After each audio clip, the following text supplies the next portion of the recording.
Acquisition of business prior profit loss prior to incorporation में आज का मेरा वीडियो बनाया है। जो असाइनमेंट 2 मैंने आपको दिया था उसके सॉल्यूशन में कुछ स्टूडेंट्स को दिक्कत आ रही है, तो मैं इसका सॉल्यूशन वीडियो में करके दिखा रही हूँ कि कैसे हमको ये सॉल्व करना है। इसमें थोड़ा सा रेशियो निकालते समय भी हमें कुछ चीज़ का ध्यान रखना है, और चूँकि यहाँ पे कुछ सूचना थोड़ी सी डिफरेंट है तो हम देखेंगे इस एग्जाम्पल में हमको ये किस तरीके से सॉल्व करना है।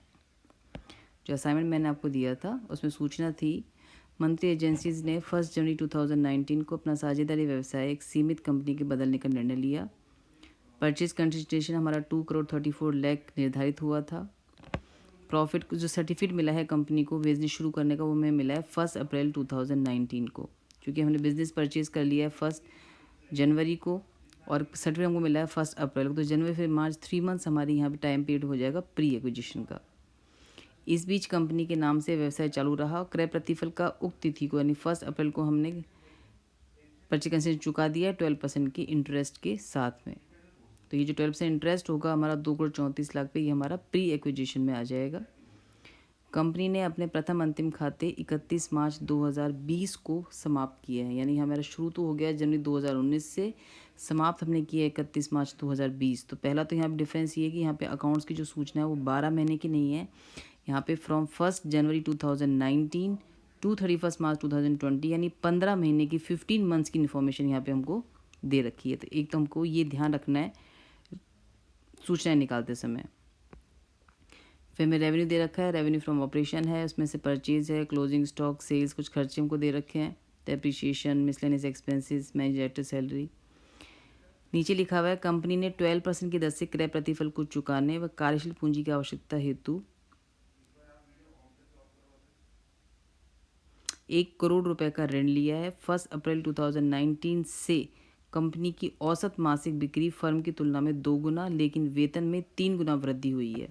1 अप्रैल यानी पोस्ट जो हमारी प्री पीरियड में जो हमारी सेल्स थी, पोस्ट में हमारी सेल्स दुगनी हो गई है, जबकि सैलरीज प्री की तुलना में पोस्ट में हमारी 3 गुना बढ़ गई है। और एक सूचना और दे रखी है कि कंपनी को 1 अप्रैल 2019 को एक एक्स्ट्रा प्लेस किराए पे लेना पड़ा, जिसके लिए हमको 60,000 रुपये का किराया देना पड़ा। क्योंकि 1 जुलाई की अवधि हमारी पोस्ट में आती है, तो ये पूरा किराया हमारा पोस्ट एक्विजिशन में आ जाएगा। हमें विभिन्न खर्चों को बांटते हुए लाभानी खाता बनाना है। तो सबसे पहले हम इसमें रेशोज़ निकालेंगे। इसमें 3 रेशो हमको निकालने, एक टाइम रेशो, सेल्स रेशो और एक इसमें सैलरीज का रेशो भी दे रखा है, वो भी हमको इस पर निकालना है। तो सबसे पहले निकालेंगे इसमें हम टाइम रेशो।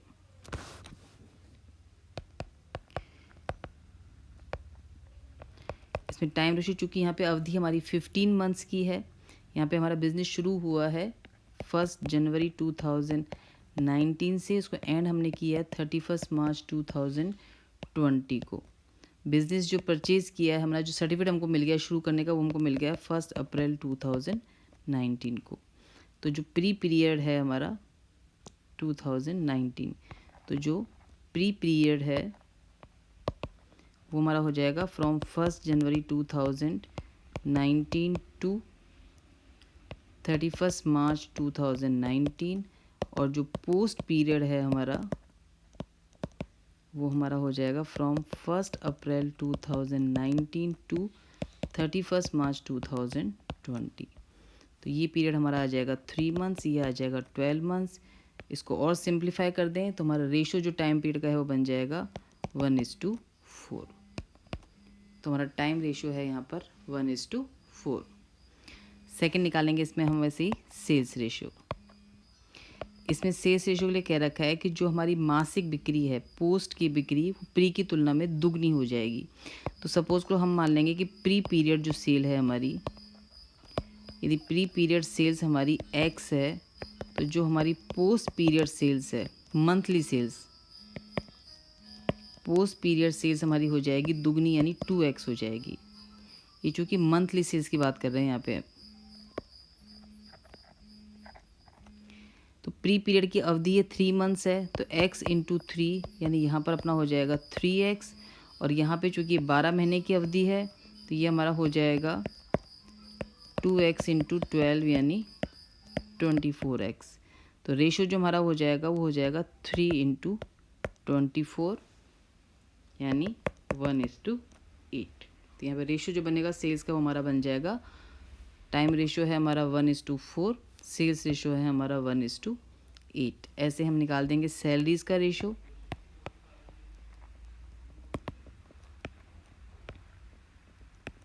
सैलरीज रेशियो निकाल लेंगे तो सैलरीज में हमारा वही दे रखा है जो प्री पीरियड की जो हमारी सैलरी है, मंथली सैलरी, उसको हम यदि एक्स मान लेते हैं तो जो हमारी पोस्ट पीरियड की मंथली सैलरी है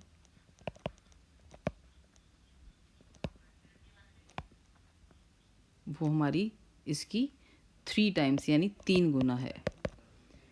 तो प्री की अवधि 3 महीने की, तो टोटल सैलरी हो जाएगी हमारी x मल्टीप्लाइड बाय 3, और जो पोस्ट की है वो 3x को हम मल्टीप्लाई कर देंगे 12 से, तो ये हमारा हो जाएगा 3x मल्टीप्लाइड बाय 36x, या इसको और सिंप्लीफाई करके लिखें तो ये हमारा रेशियो हो जाएगा 1:12। तो जो सेल्स का रेशियो है वो है हमारा 1:12।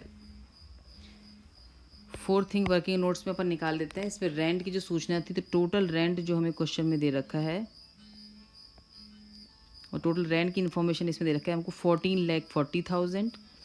इसमें कह रखा है कि 1 जुलाई को हम एक एक्स्ट्रा स्थान किराए पे लेना पड़ा। इसका किराया था हमारा 60,000, जो पूरा पूरा हमारा मासिक में आ जाएगा। तो हम रेंट को प्री और पोस्ट में इस तरह से बांटेंगे कि जो टोटल रेंट है वो है हमारा 14,40,000, जिसमें से 1 जुलाई फ्रॉम 1 जुलाई 2019 टू 31 मार्च 2019 हमको एक एक्स्ट्रा प्लेस हमने किराए पे लिया है, जिसका किराया 60,000 पर मंथ। तो जुलाई टू मार्च ये हमारे हो जाएंगे 9 मंथ्स, यानी 5,40,000 रुपीज़ का जो हमारा किराया है, ये तो हमको दिखाना है सिर्फ पोस्ट में। टोटल किराया है 14,40,000, जिसमें से 5,40,000 क्लियर कट हमारा पोस्ट एक्विजिशन में आएगा, तो बचेगा हमारा फिर ये 9 लाख। चूँकि किराए का संबंध हमारा रेंट को हम टाइम से संबंध होता है, इसको हम बांट देंगे टाइम रेशियो के अंदर। तो 9 लाख को हम बांट देंगे टाइम रेशियो में। हमारा टाइम रेशियो था यहाँ पर 1:4, तो हम 9 लाख को यहाँ पर 1:4 में बांट देंगे। तो हमारा प्री और पोस्ट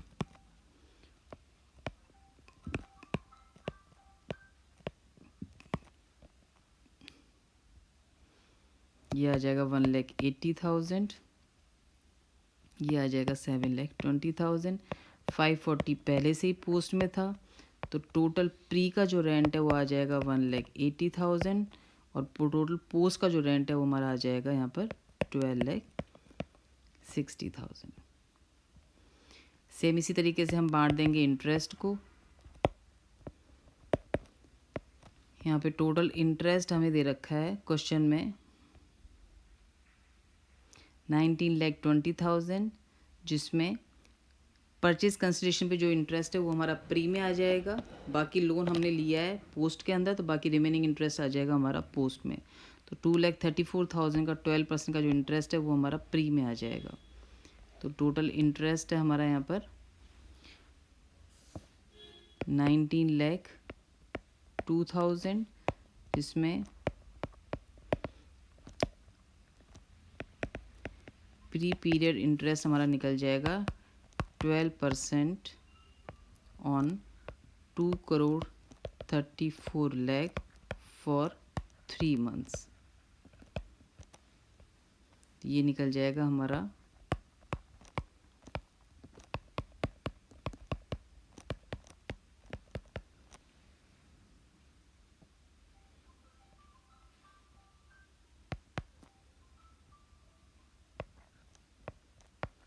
7,02,000। टोटल इंटरेस्ट हमारा 19,02,000, 72,000 आ जाएगा प्री में, तो रिमेनिंग आ जाएगा हमारा पोस्ट में। पोस्ट का रेंट आ जाएगा इसमें 19,02,000 माइनस 7,02,000। या वैसे भी निकाल सकते हैं कि हमने 1 करोड़ रुपए का लोन लिया था, जिसपे 12% का इंटरेस्ट था हमारा साल भर का। हम वैसे भी चाहे तो निकाल सकते हैं। तो ये हमारा निकल जाएगा 12 लाख रुपीज़। या फिर इसको इस तरह से भी निकाल सकते हैं कि हमने 1 करोड़ रुपए का लोन लिया है, जिसपे इंटरेस्ट रेट है हमें 12%। ये हमको निकालना है 1 ईयर के लिए। तो हमारा 12 लाख आ जाएगा पोस्ट में, और 7,02,000 आ जाएगा हमारा प्री में। इसके अलावा हमें ध्यान रखनी है इसके अंदर कि जो आपका टाइम रेशो में बटेंगी सूचनाएं हमारी, वो भी मैं यहाँ पे लिख देती हूँ वर्किंग नोट में ही, ताकि आपको ध्यान रहे। टाइम रेशो में हमें किस किस को बांटना है? टाइम रेशो में हमको बांटना है रेवेन्यू फ्रॉम ऑपरेशन,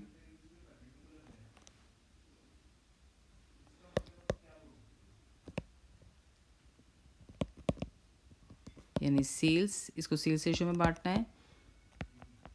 परचेज को भी इसी रेशो में बांटना है। स्टॉक को भी हमको सेल्स रेशो में बांटेंगे।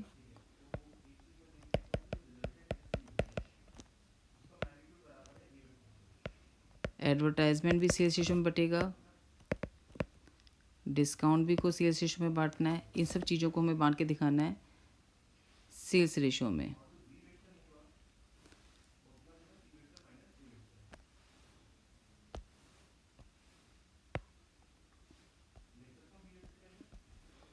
इन सबको हमें बांटना है सेल्स रेशो में, और जिनका संबंध टाइम से है उनको हम बांटेंगे टाइम रेशो में। तो इनके अलावा जो बाकी सारी सूचनाएं हैं वो सब आ जाएंगी टाइम रेशो में। टाइम रेशो में आ जाएगा हमारा डेप्रिशिएशन। सैलरीज का अलग से रेशो दे रखा है, रेंट का अपना अलग तरीका है निकालने का, परचेज कंसिडरेशन का इंटरेस्ट भी अपने अलग से निकाला है।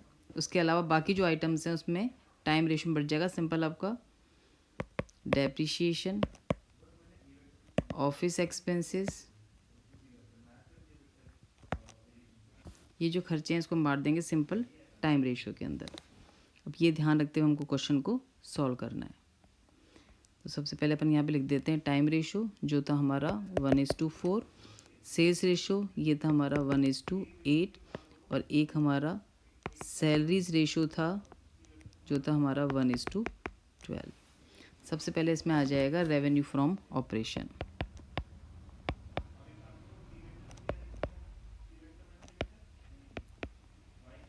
रेवेन्यू फ्रॉम ऑपरेशंस जो है हमारी सेल्स। सेल्स क्वेश्चन में दे रखी है हमें 4,68,00,000, जिसको हम बांटेंगे सेल्स रेशो में जो है हमारा 1:8। तो इसमें प्री में हमारी सेल्स आ जाएगी 52 लाख, और पोस्ट की सेल्स हो जाएगी 4,16,00,000। इनकम में कोई और इनकम हमारी है नहीं,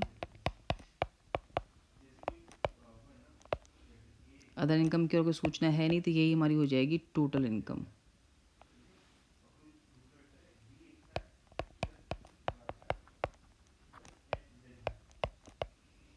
टोटल रेवेन्यू हमारा आ जाएगा प्री एक्विजिशन में 52 लाख का, पोस्ट एक्विजिशन में 4,16,00,000 का।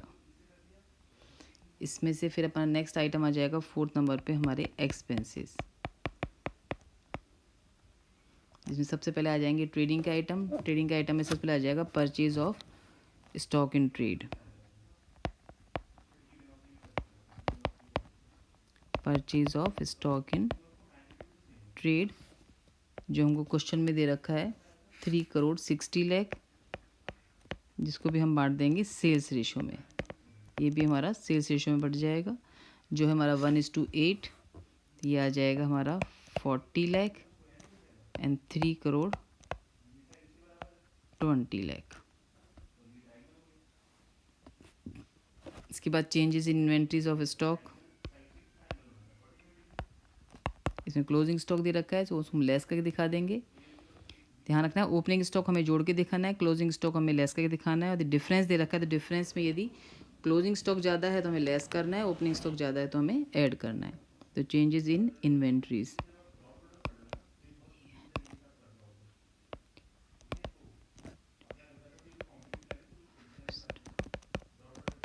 स्टॉक इन ट्रेड, ये है हमारा क्लोजिंग स्टॉक दे रखा है 32,40,000 का, इसको भी हम सेल्स रेशो में बांट देंगे। तो ये हमारा प्री में आ जाएगा -3,60,000, और इसमें आ जाएगा -28,80,000। इसको हमको इसी फॉर्मेट में बनाने की प्रैक्टिस करनी है मैं सारे अकाउंट्स को। नेक्स्ट आ जाएगा employees benefit expenses.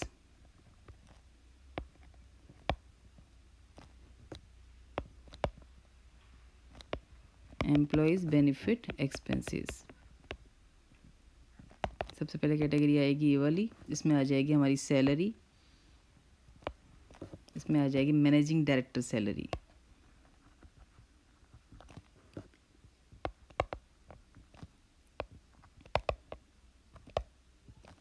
Managing directors salary, salary का रेशियो हमने निकाला था। यहाँ पर सैलरी है हमारी, क्वेश्चन में दे रखी है हमको 23,40,000, जिसे हमें बांटना है सैलरी के रेशियो में, जो है हमारा 1:12।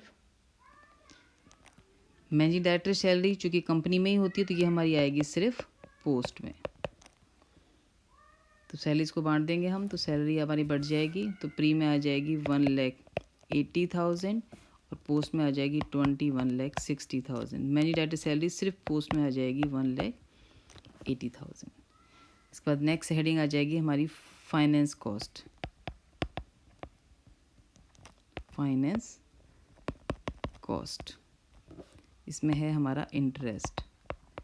इंटरेस्ट हमने सॉल्व किया था, टोटल इंटरेस्ट था हमारा 19,02,000 का, जिसमें हमने इसको सॉल्व किया था वर्किंग नोट में। इंटरेस्ट में हमारा प्री इंटरेस्ट था 7,02,000, पोस्ट था हमारा 12 लाख। तो ये हमारा आ जाएगा प्री में 7,02,000 एंड पोस्ट में आ जाएगा 12 लाख। नेक्स्ट आ जाएगा depreciation and amortisation of expenses.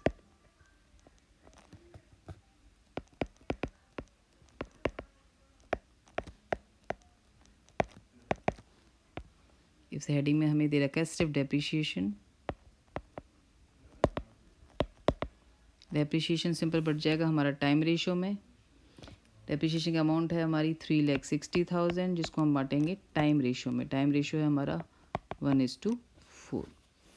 तो ये आ जाएगा हमारा 72,000 एंड 2,88,000। नेक्स्ट हेडिंग आ जाएगी हमारी अदर एक्सपेंसेस।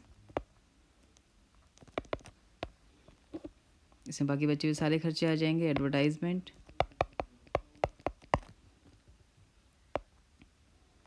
एडवर्टाइजमेंट की अमाउंट हमें दे रखी है यहाँ पर 14,04,000, जिसको हम बांटेंगे सेल्स रेशो में, जो है हमारा 1:8। तो एडवर्टाइजमेंट आ जाएगा हमारा 1,56,000 एंड 12,48,000। नेक्स्ट डिस्काउंट, डिस्काउंट की अमाउंट हमें दे रखी है क्वेश्चन में 23,40,000। ये भी हमारी सेल्स रेशो में बटेगी, जो हमारा 1:8 है। तो ये आ जाएगा हमारा डिस्काउंट 2,60,000 एंड 20,80,000। नेक्स्ट है ऑफिस एक्सपेंसेस। ये हमारे बचेंगे टाइम रेशो में। इसकी अमाउंट दे रखी है ऑफिस एक्सपेंसेस की 2,40,000। ये बटेगा हमारा टाइम रेशो में, जो है हमारा 1:4। ऑफिस एक्सपेंसेस आ जाएंगे हमारे प्री में 48,000, पोस्ट में 1,92,000। लास्ट में आ जाएगा हमारा रेंट। रेंट की टोटल अमाउंट दे रखी है 14,40,000। इसको सॉल्व करने के लिए कुछ अमाउंट ऐसी जिससे पोस्ट में आई थी, बाकी हमने बांटी थी टाइम रेशो में। तो जब हमने बांटा था रेंट को, तो हमारा आ रहा था इसमें प्री का रेंट आ रहा था हमारा 1,80,000 और पोस्ट का आ रहा था 12,60,000। तो रेंट हमारा प्री में आ जाएगा 1,80,000 और पोस्ट में आ जाएगा 12,60,000। ये निकल जाएंगे हमारे total expenses.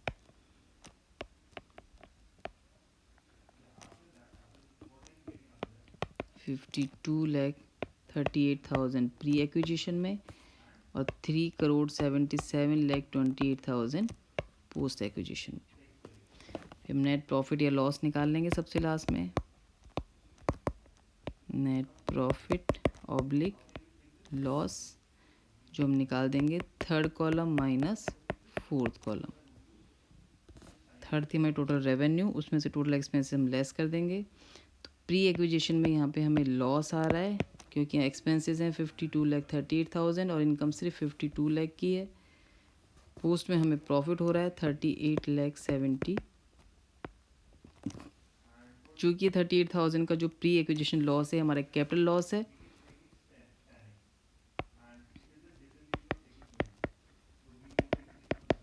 Pre acquisition loss हमारा कैपिटल लॉस है,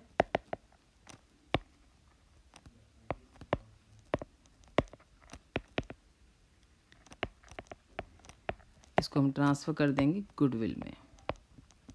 यदि कैपिटल रिजर्व तो हो, यदि प्रॉफिट होता है तो हम ट्रांसफ़र करते हैं कैपिटल रिजर्व में, लॉस है तो उसको हम ट्रांसफ़र कर देंगे गुडविल में। तो इस असाइनमेंट को आपको इस तरह से सॉल्व करना था। इसमें सिर्फ कुछ बातें मैं फिर रिवाइज़ कर देती हूँ जो और से डिफरेंट थी। अब तक नॉर्मल क्वेश्चंस में हमें जो सूचनाएं थी वो 12 महीने की थी। यहाँ पे जो सूचना है वो 1 जनवरी से 31 मार्च 2020 तक यानी 15 मंथ्स की है। तो इन 15 महीनों के अकॉर्डिंग हमको रेशो बनाने हैं, पहली चीज़। सेकंड थिंग, यहाँ पे सेल्स रेशो में सिंपल सेल्स ना दे के हमें रेशो दे रखा है तुलनात्मक रूप से कि फर्स्ट प्री एक्विजिशन की मंथली सेल्स की तुलना में पोस्ट एक्विजिशन की सेल्स की हमारी इतनी गुना है। तो जब भी इस तरह से दे रखा हो तो हम जो भी रेशो हमारा बनेगा उस रेशो को हम उनकी मंथली सेल्स उनकी टाइम से मल्टीप्लाई करके फिर रेशो निकालेंगे। इसमें सैलरीज में भी ऐसे रेशो निकालना था और रेंट में थोड़ी सूचना इसमें अलग थी। तो इन बातों को ध्यान रखते हुए हमको इन सारे आइटम्स को सॉल्व करना था। वर्किंग नोट से वो रिवाइज कर देती हूँ। टाइम रेशो में हमने निकाला था 1 जनवरी से लेके 1 अप्रैल तक का जो पीरियड है ये था हमारा प्री एक्विजिशन पीरियड, जिसकी अवधि आ गई थी हमारी 3 महीने की। पोस्ट पीरियड था 1 अप्रैल से 31 मार्च तक, ये आ जाएगी हमारी 12 मंथ्स। तो रेशो हमारा बन गया था 1:4। सेल्स में उसने कह रखा था प्री पीरियड की सेल्स जितनी भी है पोस्ट की उससे दुगनी है यानी 2 टाइम्स है उसकी। इसकी अवधि चूँकि 3 महीने की थी इसको हमने 3 मंथ से मल्टीप्लाई कर दिया, इसकी मल्टीप्लाई कर दिया 12 से। तो एक्चुअल रेशो बनेगा हमारा 1:8 यानी जो भी रेशो हमको दे रखा है उस रेशो चूँकि मंथली है तो इसको हम इनके मंथ से मल्टीप्लाई करके फिर जो निकलेगा वो हमारा रेशो बनेगा। सेम ऐसे सैलरीज में कह रखा था कि जो प्री पीरियड की मंथली सैलरी है वो x यदि है तो पोस्ट पीरियड की उसकी 3 गुना यानी 3x हो जाएगी। प्री की अवधि जो है वो सिर्फ 3 महीने की है, पोस्ट की अवधि हमारी 12 महीने की। तो रेशो बन जाएगा हमारा 1:12। रेंट में ऐसे कह रखा था कि 60,000 का रेंट ऐसा है जो हमने लिया ही पोस्ट पीरियड में है, एक स्पेशल अलग से हमने बिल्डिंग एक्वायर की है, इसका रेंट चुका है, तो पूरा पूरा पोस्ट में आ जाएगा। रिमेनिंग जो रेंट बचेगा उसको हम टाइम रेशो में बांट के दिखा देंगे। इंटरेस्ट में जो आपका इंटरेस्ट ऑन परचेज कंसिडरेशन है वो हमारा आ जाएगा प्री के अंदर, बाकी बचा हुआ आ जाएगा हमारा पोस्ट के अंदर। तो यहाँ पे रेवेन्यू फ्रॉम ऑपरेशन सेल्स को, परचेज को, स्टॉक को, एडवर्टाइजमेंट डिस्काउंट को हम बांटेंगे सेल्स रेशो के अंदर और डेप्रिशिएशन को, ऑफिस एक्सपेंसेस को हम बांटेंगे टाइम रेशो के अंदर। ये ध्यान रखते हुए आपको ये असाइनमेंट सॉल्व करना था। अब मैं आज आपको फिर एक असाइनमेंट दूंगी जो इसी तरीके का होगा, उसको आपको ट्राई करना है और कोई दिक्कत यदि आपको आती है तो मुझसे पूछनी है। आज के लिए इतना ही।